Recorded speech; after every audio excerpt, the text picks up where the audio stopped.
Je pense qu'il y a beaucoup de sujets urgents sur lesquels ils doivent se pencher. Il y a l'affaire Rumbi qui est là et le peuple attend la réaction du gouvernement. Et juste là, rien n'est dit.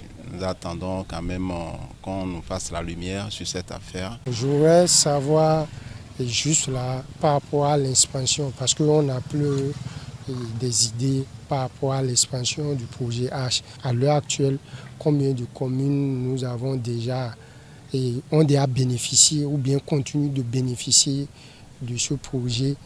La variole du singe. Et juste là, nous n'avons encore rien appris dans notre pays.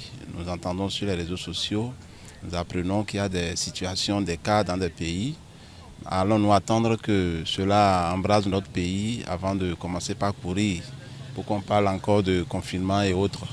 Donc s'il y a des mesures préventives, que le gouvernement nous aide dans ce sens-là. On dit la route du développement passe par le développement de la route. Sur ce point, je pense qu'il mérite un A. Il fait de son mieux par rapport à ça. On a les routes, c'est vrai. C'est vrai que dans Calavi, ce n'est pas encore ça comparativement à Cotonou. Donc, si déjà les autorités à divers niveaux, on pourra décentraliser un temps soit peu pour que aussi Calavi aussi puisse avoir des routes un peu comme Cotonou, un peu comme le projet d'asphaltage à Gla et autres. Ça serait bien. Je pense que l'État peut harmoniser les frais de contribution dans les lycées.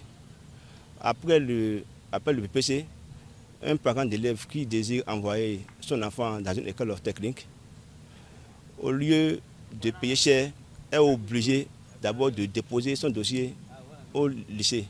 Et quand l'État envoie son dossier dans une école technique, donc il paye les mêmes frais de contribution.